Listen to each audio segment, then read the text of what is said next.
আমাদের এটা তো বডি। আল্লাহ কি বডির সাথে কথা হবে না নফসের সাথে কথা হবে? নফস রূহের সাথে কথা হবে। ইয়া আইয়াতুহান নাফসুল মুতমাইন্না তুরজিই ইলা রাব্বিকি রাদিয়াতাম মারদিয়ান ফাদখুলি ফি ইবাদি ওয়াদখুলি জান্নাতি। এই বডির সাথে আল্লাহর কোনো বক্তব্য হবে না, এই বডির সাথে আল্লাহর কোনো কথা হবে না। আল্লাহর কথা হবে নফসের সাথে। আমার ভিতরে যিনি, আমার বডির মধ্যে যিনি বসবাস করতেছে তার সাথে কথা হবে।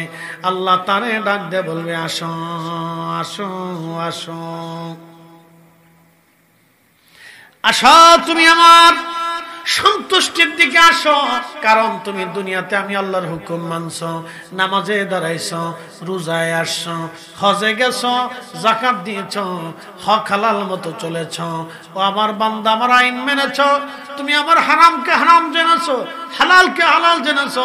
আমার রসুলের দেওয়া জিন্দেগি তুমি গঠন করেছো। আমার বান্দা, ইরজিই ইলা রাব্বিকি রাদিয়াতাম মারদিয়া।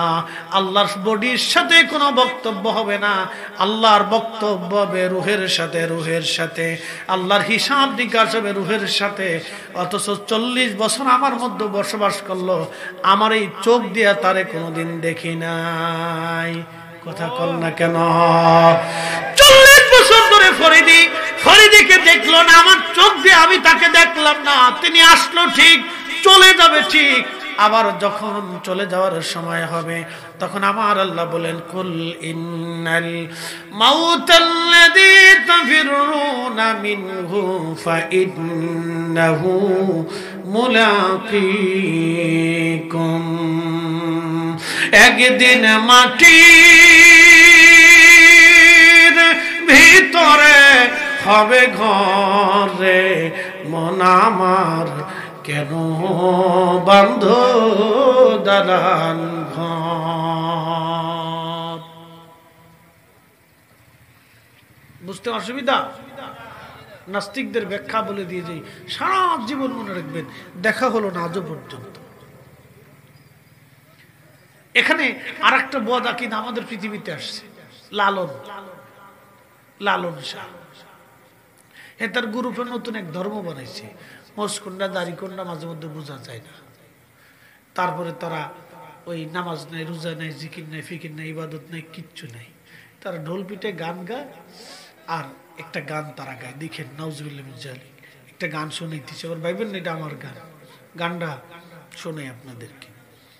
তোরা কে যাবি নবীর নৌকাতে আয়, লেখছে বলা। এরপর একটা লেখছে, রূপকাঠির ওই নৌকা খানি নাহি ডোবার ভয়, তোরা কে যাবি নবীর নৌকাতে আয়, লেখছে বলা। এরপরে লেখছে দেখে, নবী না মানে যারা মহাহেদ কাফের তারা এ দুনিয়ায়, লেখছে বলা। এরপর কিতা লেখছে দেখেন, যিনি মুর্শিদ তিনি রসুল তিনি খুদা হন।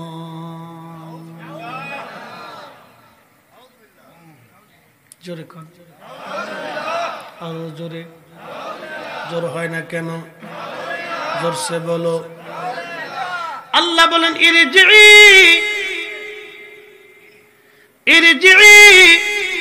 ফিরে আসো। কে বলতেছে? জোরে বলেন, কে? তাহলে মুর্শিদ খুদা কেমনে, মানুষ খুদা কেমনে?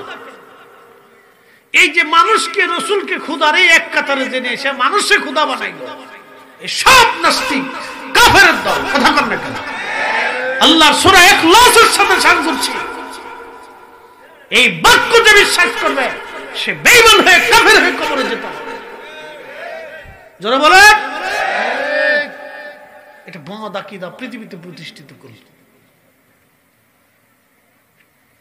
ভ্রান্ত মতবাদ পৃথিবীতে সে প্রতিষ্ঠিত করে চলে গেল।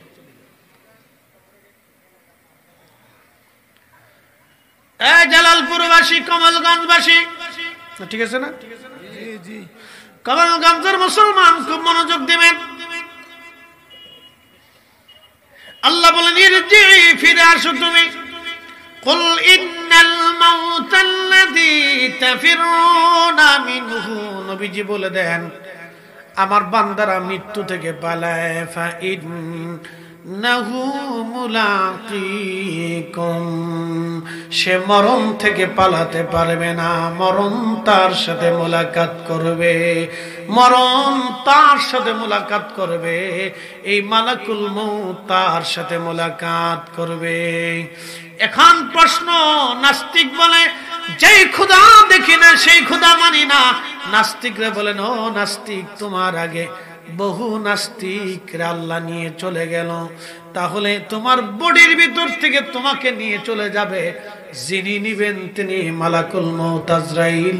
আজরাইলও তাহলে সত্য, যার হুকুমে নিবে তিনি রব্বুল আলামিন, আমার রব সত্য। যেই জগতে নিবে ওয়াবিল আখিরাতি হুম ইউকিনুন, সেই জগৎ সত্য।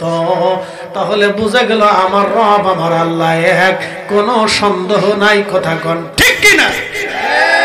হাত উঁচা করে বলেন ঠিক কিনা? আল্লাহ কয়জন? ইবাদত হবে কার? জিকির হবে কার? আইন মানব কার? বিধান চলবে কার? আল্লাহ আল্লাহ আল্লাহ। আর আমার নবীর তরিকা নিজের জীবনে বাস্তবায়ন করব। কথা বলেন ঠিক কিনা? কখনো তোমাকে যদি ভুলি, হেদায়েতের আলো জেলে নিয় কাছে তুলি, ঠাই দিও প্রিয়তম অগমহিয়ান, তুমি রহমান তুমি মেহেরবান। অন্ধ গাহে না শুধু তোমারি গুণগান, বুঝেও বুঝে না তবু শান, তুমি রহমান তুমি মেহেরবান। ওই তো নি, ওই তো নি, ওই তো নি। সিলেক্টে মা থোড়া থোড়া ফারিও বা কিছু থোড়া থোড়া ফারি, ওই তো না, ওইব না, ওই তো ওই তো ওই তো। এটা হলো আসল, এটা হলো সিলেটি মাছ। ওই বলে আপনার ওইদিকে, ওই তো এটা হলো সিলেটি মাছ, ওই তো নিব।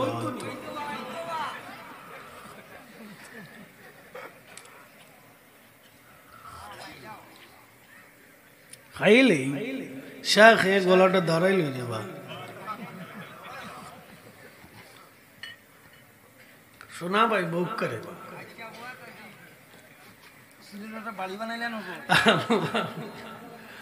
না, ভালো না। সিলেটের অধিক লোক আদবি, তারা ভদ্র। অনেক জায়গায় গেলে দেখা যায় মানুষ উচ্ছৃঙ্খল, কিন্তু সিলেটের মানুষ অধিক লোক ভদ্র। আল্লাহ কবুল করুক বলে না। প্রিয় উপস্থিতি, খুব মনোযোগ দিবেন। তাহলে বুঝে গেল আমার রব আমার আল্লাহ। অবশ্যই আমরা আল্লাহর কাছে ফিরে যাব, কোনো সন্দেহ নাই। ইমামুল আজম আবু হানিফার জমানায় ইরাকের বাগদাদে কুফা নগরে এক নাস্তিক আসছে,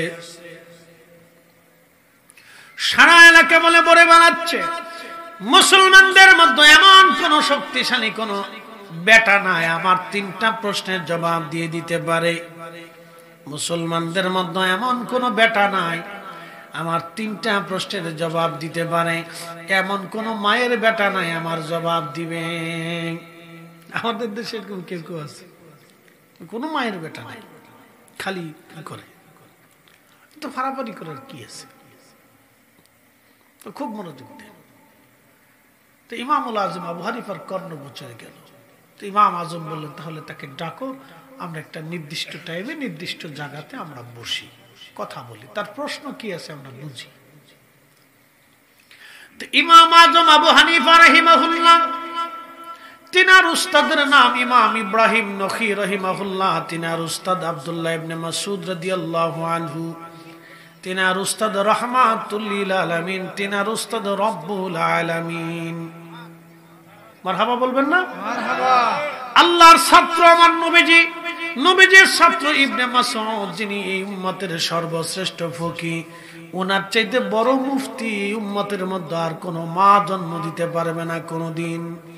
এত বড় মুফতি, উনি ফতোয়া দেওয়ার পরে কোন সাহাবী ওনার ফতোয়ার বিপরীতে কোনো ফতোয়া মানতেন না, দিতেন না। কারণ আব্দুল্লাহ ইবনে মাসউদ হলো বড় ফকিহ, বড় মুফতি। আর আব্দুল্লাহ ইবনে আব্বাস হচ্ছেন কোরআনের সবচেয়ে বড় মহামুফাসসির। উনি তাফসীর করার পরে পৃথিবীর কোন সাহাবীও কখনো তাফসীর করার প্রয়োজন বোধ করতেন না, কারণ আব্দুল্লাহ ইবনে আব্বাস হলো কোরআনের সবচেয়ে বড় মুফাসসির। মনে রাখবেন, ওনাদের তাফসীরের পরে আর পৃথিবীতে কারো তাফসীর লাগে না। এত বড় মুফাসসির উনি, রাইসুল মুফাসসিরিন। কখনো কোনো মার কোনোদিন ওনার মতো মুফাসসির জন্ম দেওয়ার আর যোগ্যতা রাখে না। আল্লাহু আকবার। আল্লাহ রসুল কর্তৃক দোয়া প্রাপ্ত মুফাসসির।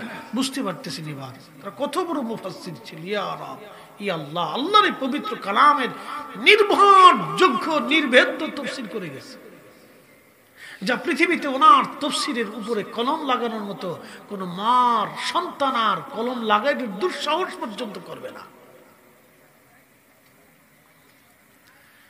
হযরত আব্দুল্লাহ ইবনে মাসউদ হচ্ছেন সবচেয়ে বড় মুফতি। ওনার ছাত্র আল্লামা ইমাম ইব্রাহিম নখী, তিনার ছাত্র হযরত ইমামুল আযম আবু হানিফা রাহমাতুল্লাহ আলাইহি, আমাদের হানাফি মাযহাবের ইমাম।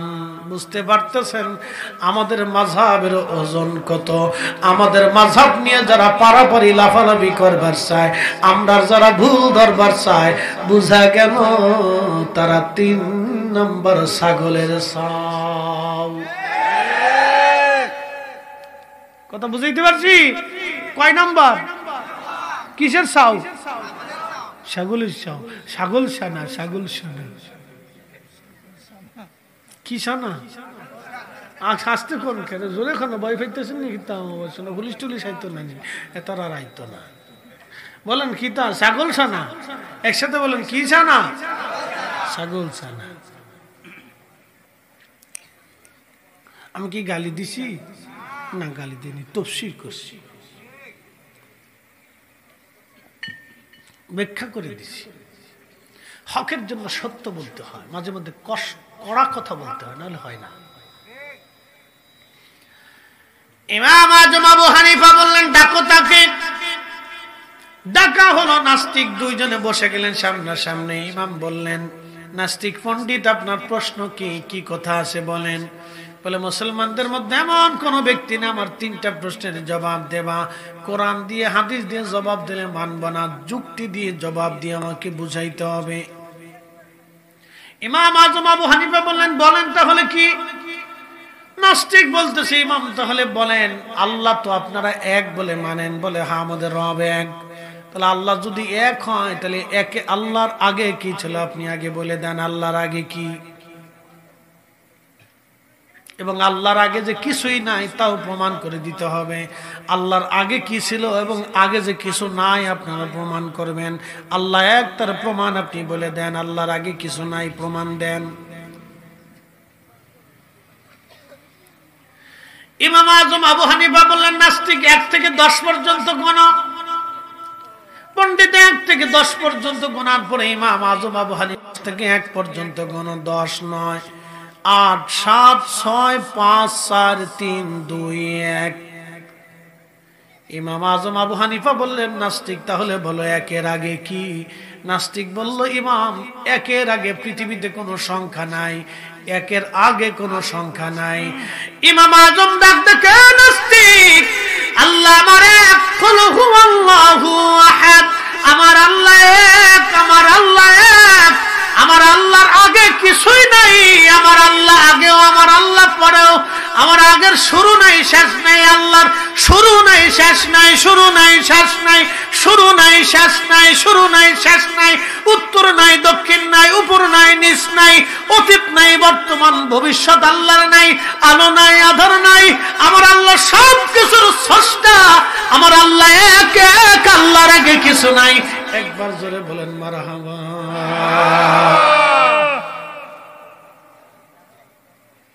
নাস্তিক বলল 2 নম্বর প্রশ্নের জবাব দাও। বলে কি প্রশ্ন? তোমার আল্লাহ কোন দিক তাকায় রইছে বলো। ইমাম আজম মোমবাতির মধ্যে আগুন জ্বালাইলেন, প্রদীপের মধ্যে আগুন জ্বালায় বললেন, নাস্তিক বলো আগুনের আলো কোন দিকে আছে? বলে আগুনের আলোটা সব দিকে ছড়িয়ে গেছে। আগুনের আলো ছড়িয়েছে, তাপও ছড়িয়েছে, সে আলো বিকিরণ করে, তাপ বিকিরণ করে, সব জায়গায় বিকিরণ করে। ইমাম আজম আবু হানিফা বললেন, নাস্তিক এই আগুনটাকে সৃষ্টি করলেন আমার রব, আমার আল্লাহ। এই আগুনের আলো যদি সব জায়গায় বিকিরণ করে, তাপও যদি সব জায়গায় ছড়িয়ে পড়ে, তাহলে শোনো, যিনি আলো সৃষ্টি করলেন তিনি আমার রব। সৃষ্টির এমন কোন স্থান নাই যেখানে আমার আল্লাহর চোখ না আছে, একবার জোরে নজর না আছে, একবার জোরে বলা যাবে কি মারহাবা। জোরে বলেন আল্লাহু আকবার। মালিককে, সূর্য উঠাইকে, ডুবাইকে, 1 মিনিট আগে হবে না, পরে হবে না, সুনিয়ন্ত্রিত ভাবে বছরের পর বছর ধরে সূর্য আল্লাহ উঠায়, বছরের পর বছর ধরে সুনিয়ন্ত্রিত ভাবে শীত দেয়, গরম দেয়, গ্রীষ্ম দেয়, হেমন্ত, বসন্ত এবং শরৎ, বর্ষা, গ্রীষ্ম আমার আল্লাহ দিয়ে থাকেন। টাইম টু টাইম আসবে। এই বর্ষা, হেমন্ত, শরৎ, হেমন্ত আনার জন্য কখনো পূজা দিতে হয় না, কোনো পুতুলের সামনে সেজদা দিতে হয় না, কোনো মানুষকে জবাই দিতে হয় না, আমার আল্লাহ অটোমেটিক ভাবে দিয়ে দেয়। আমাদের নদীর মধ্যে জোয়ার আসে, সিলেটের প্রত্যেকটা হাওরে বন্যা আসে, বন্যা আসার জন্য নতুন করে কোন প্রতিমার সামনে সেজদা দিতে হয় না, আমার রব প্রতিনিয়ত প্রতিভাবে এইভাবে দিয়ে থাকেন। হাজার হাজার কোটি কোটি মাছ আসে, এই মাছ আনার জন্য কোন প্রতিমাকে পূজা দিতে হয় না, আমার রব অটোমেটিক বান্দার জন্য দিতে থাকে। একটা দিনের জন্য, বছরের জন্য আল্লাহ বাদ দেয় না, প্রত্যেক বছরে আল্লাহ মাছ দেয়। আমের বোল আনার জন্য কোন প্রতিমার সামনে মাথা নত করতে হয় না, প্রত্যেক বছর আমার রব আমার আমের বোল দিয়ে দেয়, আম দিয়ে দেয়। কুয়াশা আসার জন্য কত প্রতিমারে সেজদা দিতে হয় না, আমার আল্লাহ অটোমেটিক ভাবে দিতে থাকে। আকাশের বৃষ্টি নামানোর জন্য কোন দেবীর সামনে মাথা নত করতে হয় না, আমার রব অটোমেটিক বৃষ্টির প্রয়োজন হলে বৃষ্টি দিয়ে দেয়। একসাথে বলেন সেই মালিককে। তাহলে ইবাদত হবে কার? সেজদা হবে কার? আল্লাহ। ও শেষ, এগুলো বুঝতে হয়। 3 ঘন্টার ওয়াজ আমি সেরে ফেলছি, যারা বুঝে তারা বুঝে, মনোযোগ দেন। নাস্তিক বলল বুঝলাম এটা, 3 নম্বর প্রশ্নের জবাব দাও। বলে কি? আল্লাহ কি করতেছে? কনসে কত বড় ঠেডা ঠেডা, আমরা এর উত্তর দিতে পারতাম না। আল্লাহ করেটা কি? ইমাম আজম রাহিমাহুল্লাহ অনেক বিচক্ষণ ছিলেন, অনেক বড় আলেম ছিলেন, শুধু আলেম না, আবেদ ছিলেন, জাহিদ ছিলেন। এত বড় দুনিয়া বিরাগী জাহিদ ছিলেন, আবেদ ছিলেন। আল্লাহু আকবার। এশানো যদি 40 বছর একটানা ফজরের নামাজ পড়ছে। আসতে হয়ে গেল না? আরো জোরে। আমি লিখিনি তো, ইমাম ইবনে কাসির আল বেদার 10ম খণ্ডে লেখছেন তিনি, আমি লিখিনি। ইমাম ইবনে কাসিরের আল বেদার 10ম খণ্ডে লেখা, আমার লেখা না তো। অনেকে কয় এটা কি করে সম্ভব, উনি স্ত্রীর কাছে সময় দিয়েছে কেমনে, বাচ্চা কাচ্চা হইলো কেমনে, এই চিন্তা তোর কে হারামজাদা। এই কথা কর না কেন? একজন বুজুর্গ সম্পর্কে তার আভ্যন্তরীণ বিষয় না তোর প্রশ্ন আসবে কেন? বেটা তোর নজর খারাপ, শয়তান কোথায়। কি কথা কর না কেন? বিয়াদব, তোর নজর খারাপ শয়তান। ওই চিন্তা একজন বুজুর্গ সম্পর্কে তোর আসবে কেন? শয়তান কোথাকার। বুজুর্গ নিয়ে তোর এই চিন্তা থাকবে কেন? আমি একদিন এক জায়গায় ওয়াজ করতে গেছি, আল্লাহ মাফ করুক আমার ভাইটাকে। তো এরকম ওয়াজ করতেছি, তখন আমি স্টুডেন্ট বয়স, সেটা হচ্ছে ওই গোপালগঞ্জের টুঙ্গিপাড়া। আমি কামিল পড়তেছি, তখন তো ওয়াজ করতেছি।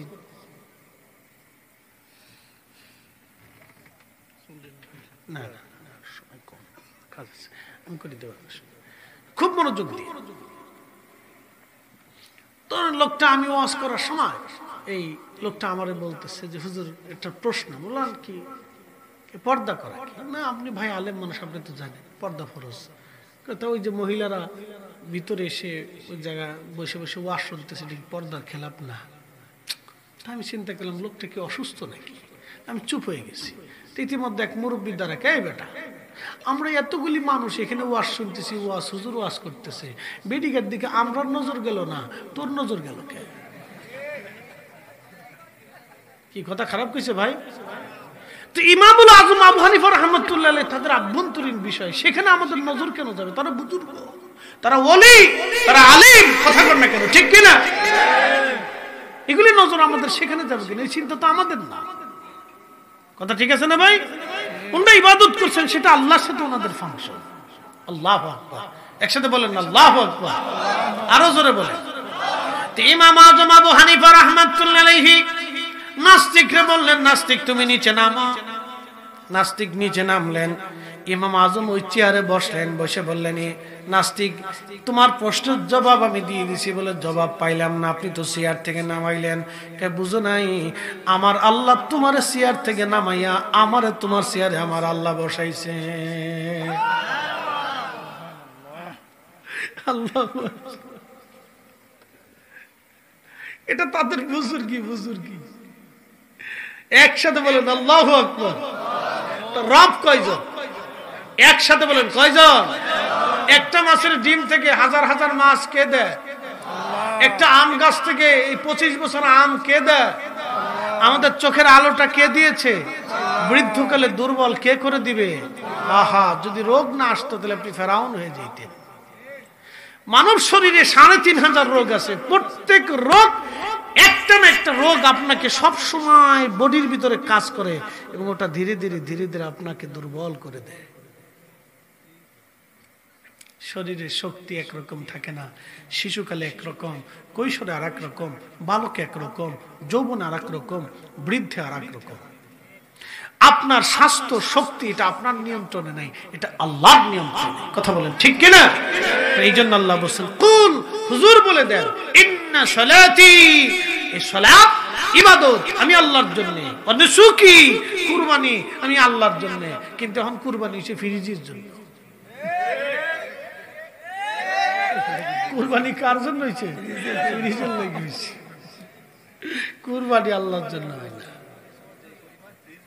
ওরে সুবহানাল্লাহ, ফিরিজ কোম্পানি লাভবান ওই সময় হয়, ওরা টার্গেটে থাকে, অফারে অফারে থাকে যে এই তারিখে একটা ব্যবসা বাগাইলি তুই। তো যাই হোক ভাইরে, এগুলি মানুষের মনস্তাত্ত্বিক এক ধরনের অসুবিধা। আল্লাহ আমাদেরকে এগুলির থেকে বের করে নিয়ে আসুক, বলেন আমিন। ও মাহইয়ায়া, আমাদের জীবন কার জন্য? আল্লাহর জন্য। ও মামাতি, আমাদের মৃত্যুটা হবে কার জন্য? আল্লাহর জন্য। আমাদের জীবনের সব হবে আল্লাহর জন্য। প্রিয় উপস্থিতি, আল্লাহ আমাদেরকে মাল দিয়েছেন, পৃথিবীতে শক্তি দিয়েছেন, সম্পদ দিয়েছেন, অর্থ দিয়েছেন। আল্লাহ বলেন, আমার বান্দা, ও আনফিকু মিম্মা রাযাকনাকুম মিন ক্বাবলি আইয়াতিয়া আহাদাকুমুল মাউত। মরণ আসার আগে তুমি আল্লাহর পথে এগুলি দান করো। মৃত্যু আসার আগে তুমি দান করো। মরণ আসার আগে তুমি আল্লাহর পথে রিজিক ব্যয় করো। যদি না করো তাহলে ফায়াকুল রাব্বি লাউলা আখারতানি ইলা আজালিন করিব। কিয়ামতের ময়দানে আফসোস করে সেই দিন বান্দা বলবে, আল্লাহ আমাকে দুনিয়াতে পাঠান, ফাআসসাদাকা, বেশি বেশি করে সদকা দিব, ওয়া আকুম মিনাস সালিহিন, আর নেককারদের অন্তর্ভুক্ত হয়ে যাব। আর পৃথিবীতে ফিরে আসার কোনো সুযোগ নাই। হায়াত থাকতে আল্লাহর পথে নিজের রিজিককে দান করে যাওয়াটা বুদ্ধিমানের কাজ।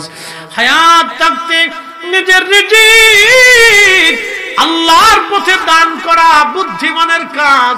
নিজের রিজিক আল্লাহর পথে ব্যয় করা বুদ্ধিমানের কাজ।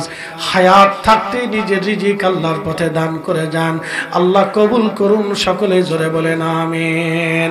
যদি না দেন কিয়ামতের ময়দানে গোশত চামড়াগুলি কামড়ে কামড়ে ছিঁড়ে ফেলবার, বলবে আল্লাহ আমাদেরকে দুনিয়াতে পাঠান। আল্লাহর নবী বললেন তুমি যদি আল্লাহর পথে দান করো, অ্যাক্সিডেন্ট, দুর্ঘটনা, বালা মুসিবত থেকে আল্লাহ তোমাকে বাঁচাবে, আর কঠিন কঠিন রোগ থেকে আল্লাহ বাঁচাবে, 70 গুণ আমার আল্লাহ বাড়াবে। এই যে আল্লাহ এক আম গাছ থেকে 25 বছর আম দেয়, তাহলে বিশ্বাস করে নাম আল্লাহ দেয়। আল্লাহ 1-2 কেজি ধান ছিটাইলে 25 মণ ধান আল্লাহ দেয়, বিশ্বাস করেন আল্লাহ ধান দেয়। আল্লাহ একটা মাছ থেকে হাজার হাজার মাছ আল্লাহ দেয়, একটা গাভী থেকে 10 কেজি দুধ আল্লাহ দেয়, বিশ্বাস করেন যদি আল্লাহ দেয়। আমাদের জীবন হায়াত মৌত যদি আল্লাহর নিয়ন্ত্রণে বিশ্বাস করে থাকেন, তাহলে নিজের জীবন এবং মাল সামান, অ্যাক্সিডেন্ট, দুর্ঘটনা এইগুলি থেকে বাঁচার জন্য আল্লাহর পথে নিজের মাল খরচ করে যাওয়া বুদ্ধিমানের কাজ। আল্লাহ আমাদের কবুল করুন, সকলে বলেন আমিন। এই মাহফিলের জন্য আগামী বছর একজন কে আছেন হুজুর, এই পোস্টারের খরচাটা একজন দিয়ে দেবেন। একটা লোক লড়াচড়া দিবেন না।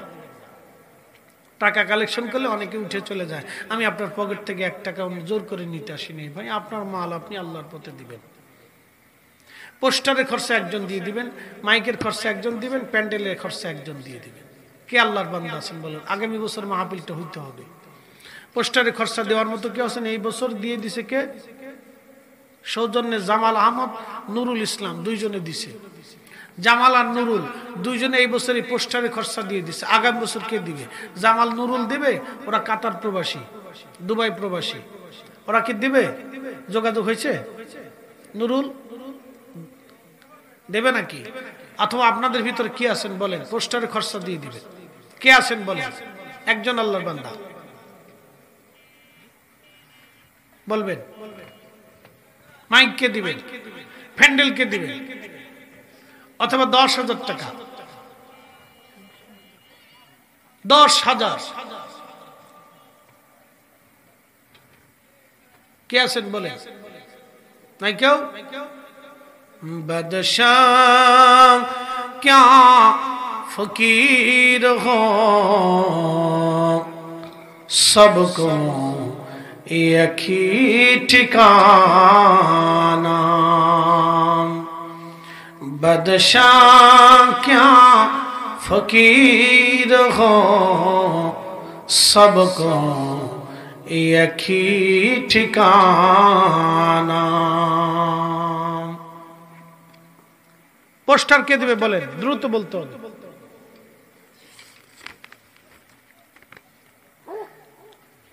এই যে বছর পোস্টার দিছে 2 জন, আগের বছর কে আছে? প্যান্ডেল মাইক দিয়ে খরচা কত?